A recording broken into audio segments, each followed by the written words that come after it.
सभी विद्यार्थियों को नमस्कार।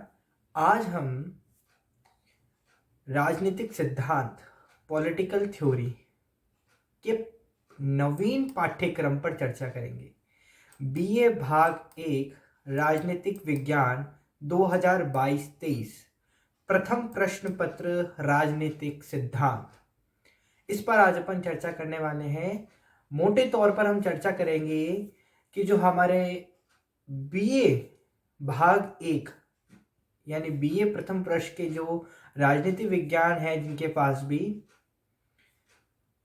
उनकी प्रथम प्रश्न पत्र जिसका नाम है राजनीतिक सिद्धांत, उसके नवीन पाठ्यक्रम पर चर्चा करेंगे कि हमें क्या पढ़ना है। ठीक है, तो आज की वीडियो में एमडीएस यूनिवर्सिटी यानी महर्षि दयानंद सरस्वती विश्वविद्यालय अजमेर एवं सम्राट पृथ्वीराज चौहान महाविद्यालय अजमेर के विद्यार्थियों के लिए ये पाठ्यक्रम है। और अगर किसी अन्य विश्वविद्यालय अन्य महाविद्यालय का पाठ्यक्रम इससे संबंधित है तो आप वो भी देख सकते हैं, लेकिन जो मेन छात्र हैं, विद्यार्थी हैं, वो रहेंगे हमारे महर्षि दयानंद सरस्वती विश्वविद्यालय और सम्राट पृथ्वीराज चौहान महाविद्यालय के। तो ज़्यादा देर ना करते हुए राजनीतिक सिद्धांत के नवीन पाठ्यक्रम पर चर्चा करते हैं कि हमें क्या पढ़ना है।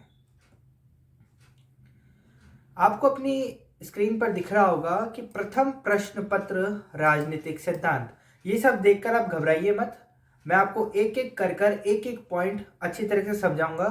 बस आप वीडियो को लाइक करें, चैनल को सब्सक्राइब करें और प्रोत्साहन बढ़ाते रहें।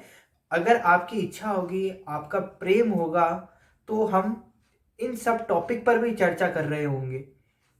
ठीक है, लेकिन आज के वीडियो लेक्चर्स में हम इन पर थोड़ी सी चर्चा करेंगे। आपका राजनीतिक सिद्धांत प्रथम प्रश्न पत्र का नाम है राजनीतिक सिद्धांत। इसका पाठ्यक्रम रहेगा, आपके पाठ्यक्रम को 3 भागों में बांटा गया है।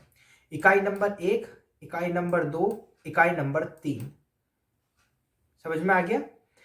इकाई नंबर 1 का नाम होगा आपके राजनीतिक सिद्धांत, इकाई नंबर 2 का नाम होगा राज्य एवं सरकार, इकाई नंबर 3 का नाम होगा मूल राजनीतिक अवधारणाएं एवं लोकतंत्र।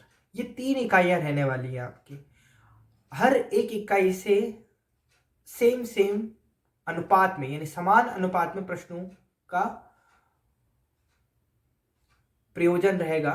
तो आप देखिए, सबसे पहले अपन चर्चा करेंगे इकाई नंबर 1 पर कि इकाई नंबर 1 में क्या क्या है। राजनीतिक सिद्धांत जिसका नाम है, तो राजनीतिक सिद्धांत का अर्थ, प्रकृति एवं उपयोगिता, इससे संबंधित प्रश्न आएंगे। फिर आएंगे इसके प्रकार, यानी राजनीतिक सिद्धांत के कितने प्रकार होते हैं। तो राजनीतिक सिद्धांत के मानकीय एवं अनुभववादी सिद्धांत, व्यवहारवाद एवं उत्तर व्यवहारवाद, वैज्ञानिक पद्धति का पतन एवं सिद्धांत निर्माण, राजनीतिक सिद्धांत का पतन एवं पुनः उदय। ये 4 पॉइंट आएंगे अपने प्रकार के अंदर। अगर आप बोलते हैं कि इन पर भी चर्चा कराइए, मतलब इनको भी समझना है, तो उस पर भी अपन वीडियो लाएंगे, लेकिन जितने आपके कमेंट होंगे उतने ही अपन चर्चा करेंगे। फिर राजनीतिक सिद्धांत के अंग, तो राजनीतिक सिद्धांत के अंग है शक्ति पृथक्करण सिद्धांत, कार्यपालिका विधायिका एवं न्यायपालिका का संगठन तथा कार्य।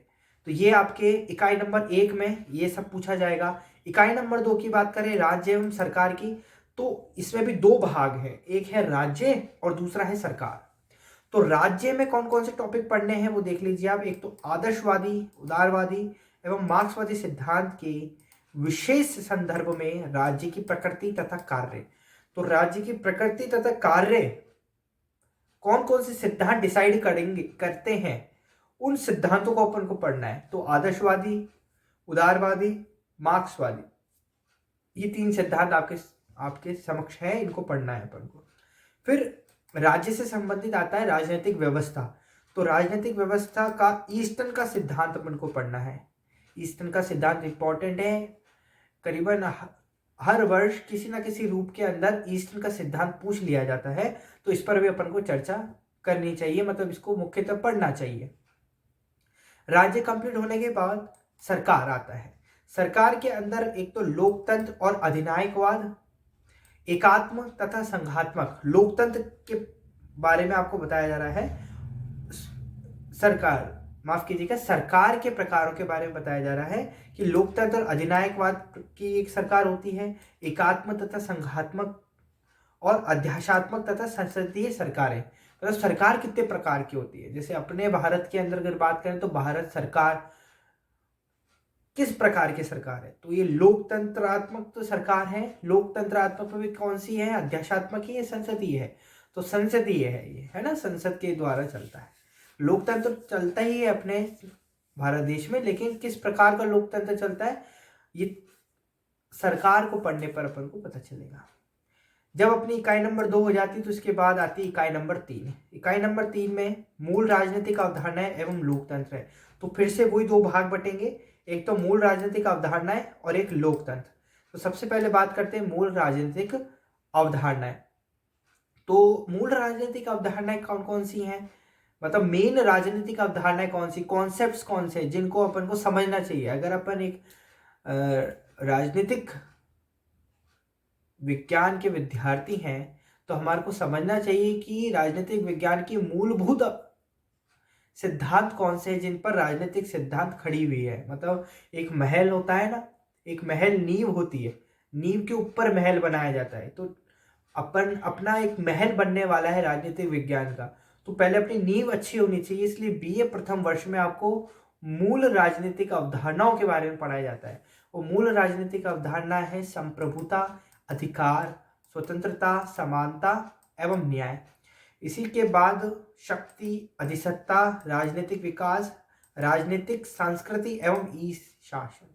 अभी करीबन 2022 के पेपर में, मतलब इससे पहले वर्ष का जो पेपर है उसमें शक्ति है और एक ई शासन से संबंधित प्रश्न आए थे, तो अपन को ये ध्यान रखना है। फिर आता है लोकतंत्र। तो लोकतंत्र में 3 प्रकार हैं, सिद्धांत, प्रतिरूप और विचारधाराएं।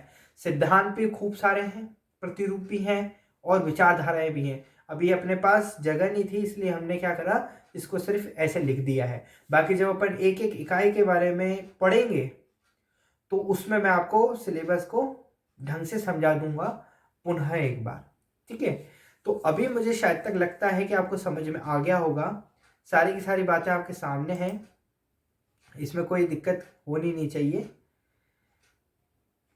तो अगर आपको वीडियो पसंद आया हो और किसी प्रकार की और इन्फॉर्मेशन आपको चाहिए हो, इसी प्रकार के जैसे और सिलेबस आपको जानने हो, हिस्ट्री, ज्योग्राफी, संस्कृत और म्यूज़िक, इस प्रकार के जितने भी अगर सब्जेक्ट के आपको सिलेबस जानना है तो आप कमेंट बॉक्स में कमेंट कर सकते हैं। आज की वीडियो में इतना ही। धन्यवाद। गॉड